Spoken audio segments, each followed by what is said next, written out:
ओम नमः शिवाय। ओम नमः शिव हरि। बच्चों बोलो श्री कृष्ण भगवान की जय। बोलो विष्णु लक्ष्मी की जय। राधा कृष्ण की जय। अपने अपने माता पिता की जय। लड्डू गोपाल की जय। भागवत पुराण की जय। भागवत पुराण में 13वां अध्याय ध्रुव वंश और राजा अंग के चरित्र का वर्णन। बोलो भागवत पुराण की जय।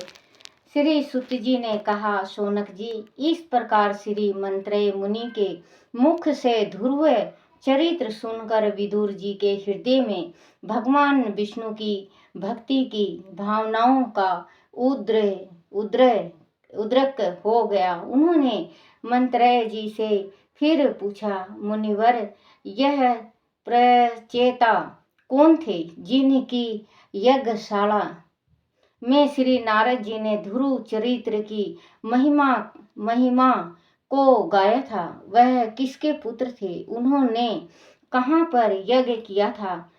कृपया उस प्रसंग को गाया था। वह किसके पुत्र थे? उसे कहाँ पर यज्ञ किया था? कृपया इस प्रसंग को मुझे सुनाइए। इस पर मंत्रेय जी ने कहा, विदुर जी महाराज, ध्रुव जब अपना राज सिंहासन अपने पुत्र उत्कल को सौंप कर वन में चले गए तो उत्कल ने राज सिंहासन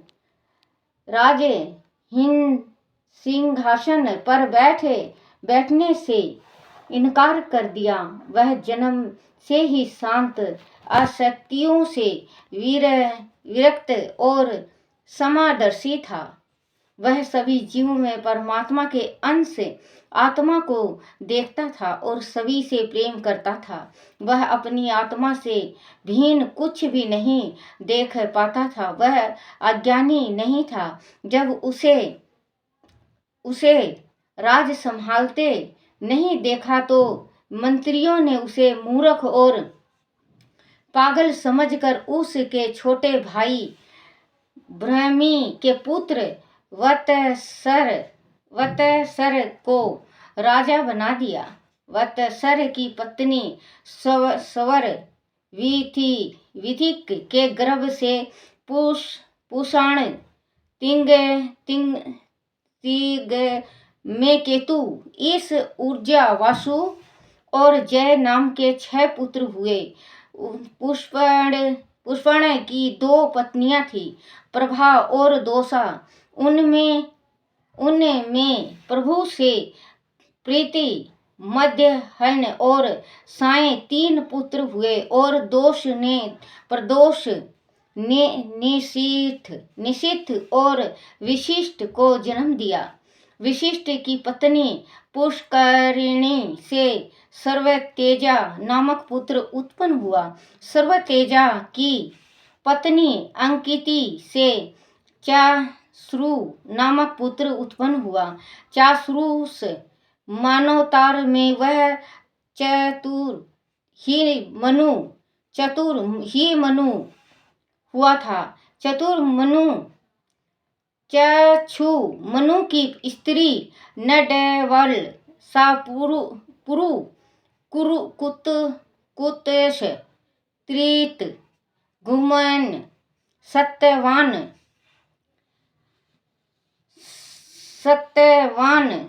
ऋतु व्रत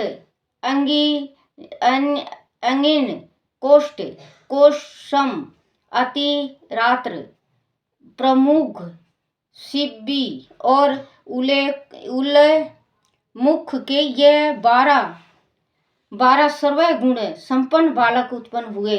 इनमें उलमुख ने अपनी पत्नी पुष्करणी से अंग, सुमना, ख्याति, केतु, अंगिरा और गाय 6 उत्तम पुत्र प्राप्त किए। अंग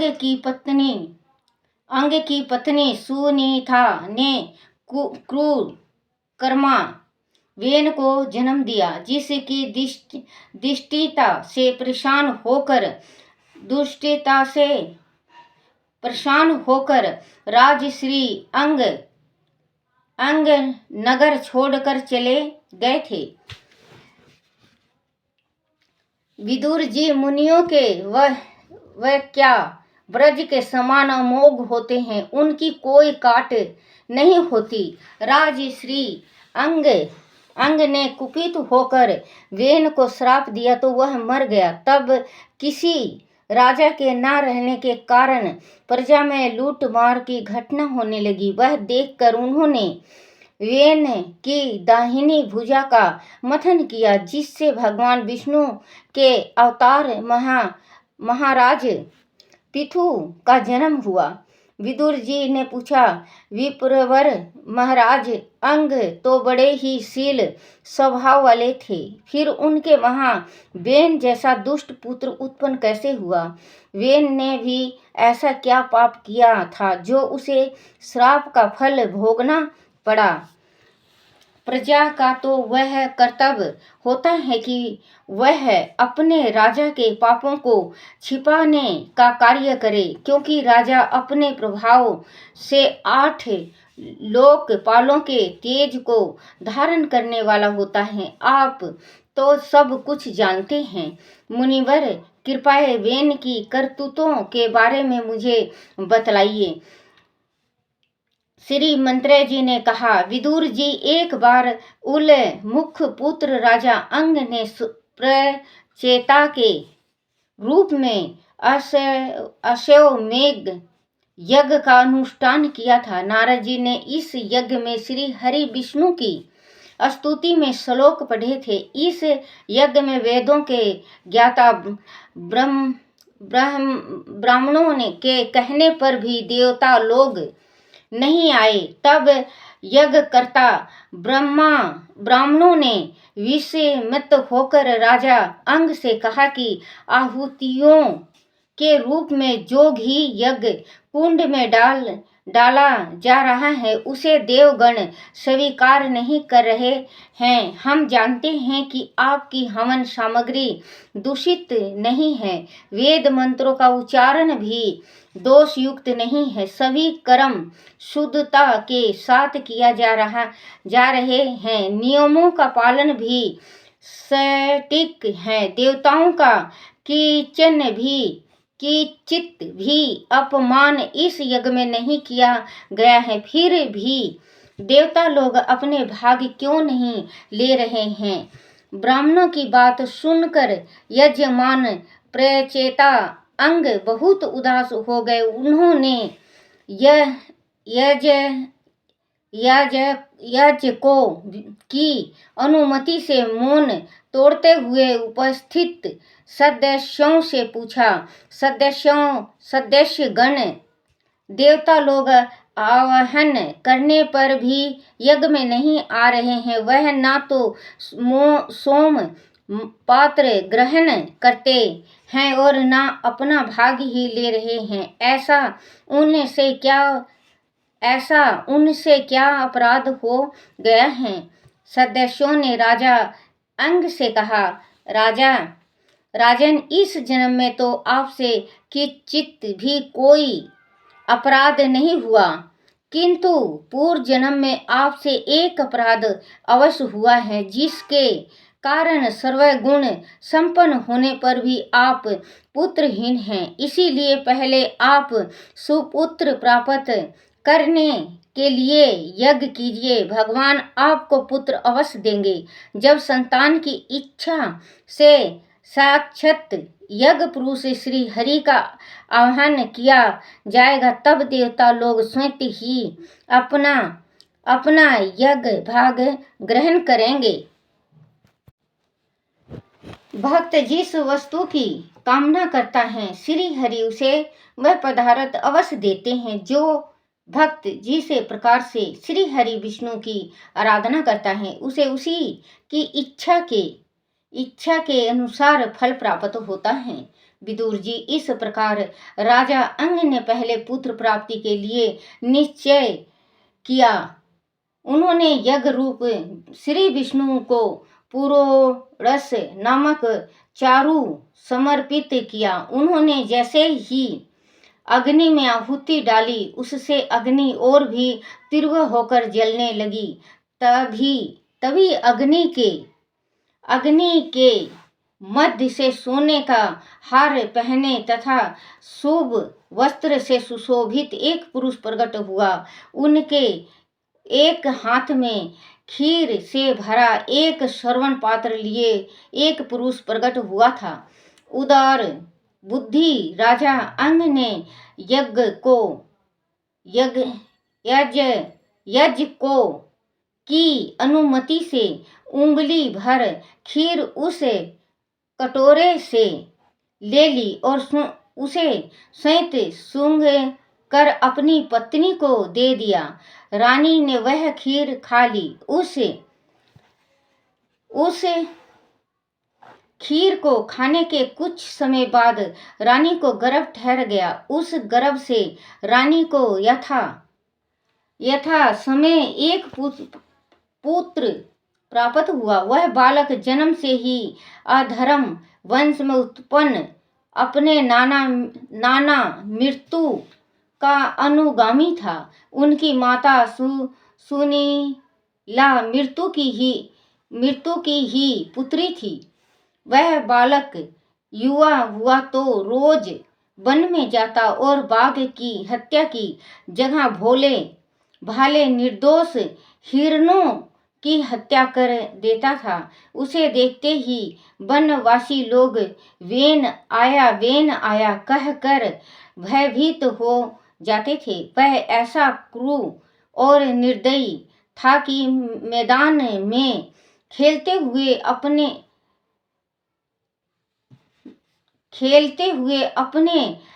अपने हमें वयस्क बालकों को निर्दयता के साथ पटक कर मार डालता था।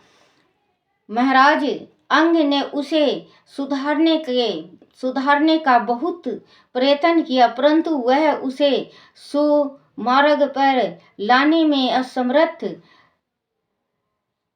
नहीं हुआ। इससे उन्हें बड़ा दुख हुआ। उन्होंने सोचा कि जिस कपूत की करनी से माता पिता को असहनीय दुख उठाना पड़े और उसका सारा सुयश मिट्टी में मिल जाए तथा अधर्म का भागी होना पड़े, तो ऐसा कपूत के होने से न होना ही अच्छा है। ऐसा सोचते सोचते महाराज को रात में नींद नहीं आई। वह रात भर बेचैनी से करवटें बदलते रहे।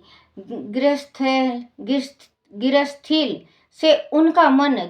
से उनका मन विरक्त हो गया। रात्रि के तीसरे पहर में उन्होंने चुपचाप राजमहल छोड़ दिया और वन को चले गए। मंत्रियों ने उन्हें बहुत ढूंढा पर उनका कहीं पता नहीं चला।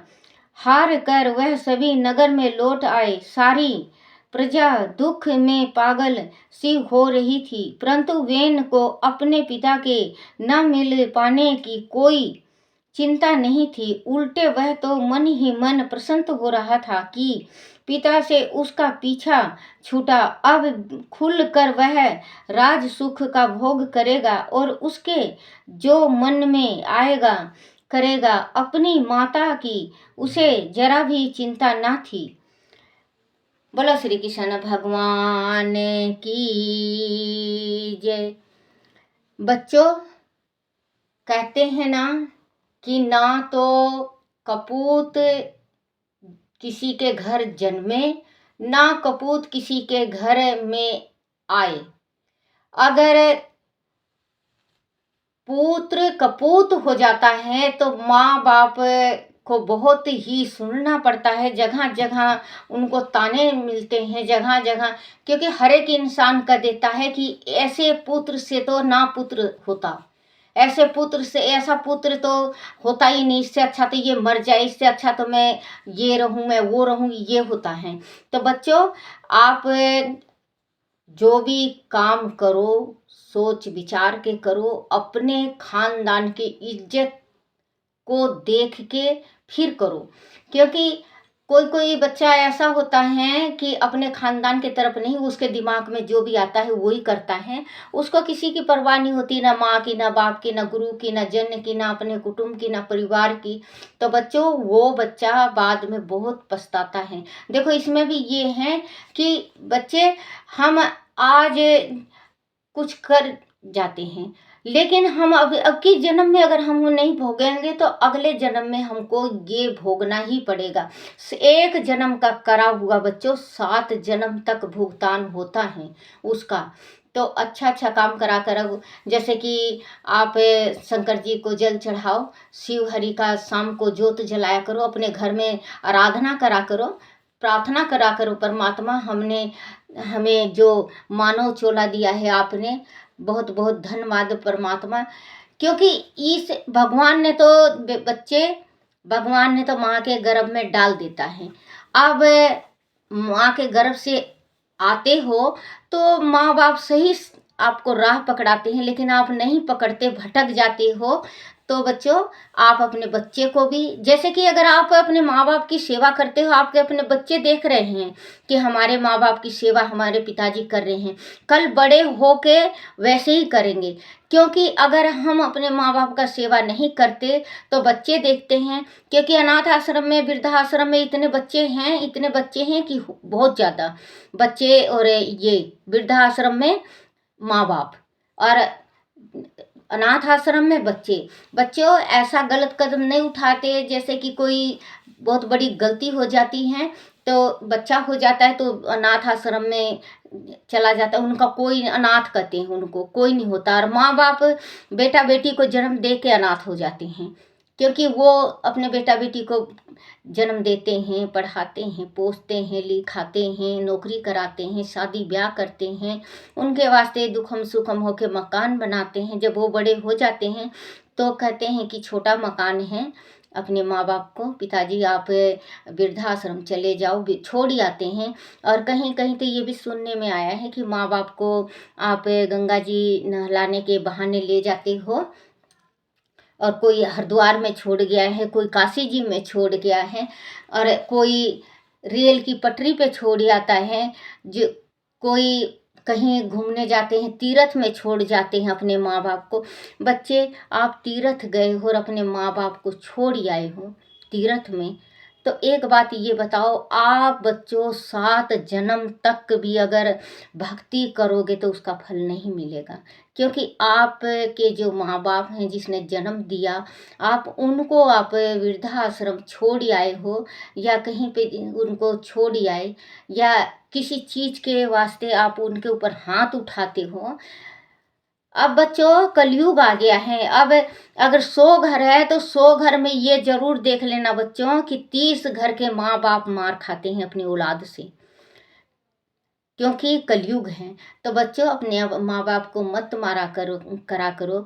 अगर कम है तो कम ही अपने खा पी के गुजारा करो, और ज़्यादा है तो बच्चों ज़्यादा, क्योंकि वही माँ बाप हैं जो कि आपको जन्म दे के और अपने गीले कपड़े में सोए बिस्तर में, और आपको सूखा में सुलाए हैं। आज उनको मत रुलाओ कि वो सारे भीग जाएं, और उनको वृद्धाश्रम में मत छोड़ा करो। क्योंकि वृद्धाश्रम में, बच्चों में झूठ नहीं कहती, आप जाके देख लेना वृद्धाश्रम में इतने, चलो कोई किसी की तो मजबूरी है, जैसे कि किसी के बच्चे नहीं होते, लड़की होती है तो लड़की अगर अच्छी होती है तो वो बेटा से भी बढ़ के सेवा कर देती है, और कोई अगर नहीं करती तो वो वृद्धाश्रम में चला जाता है।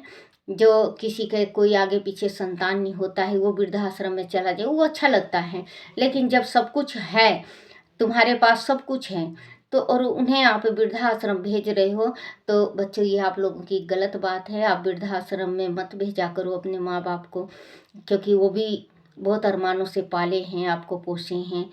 और बच्चों, जैसे आप पूजा करते हैं तो घर, किसी किसी के घर मंदिर नहीं होता, मुझे इस घर में मंदिर नहीं कहते बच्चों, उस घर का पूजा स्थल कहते हैं।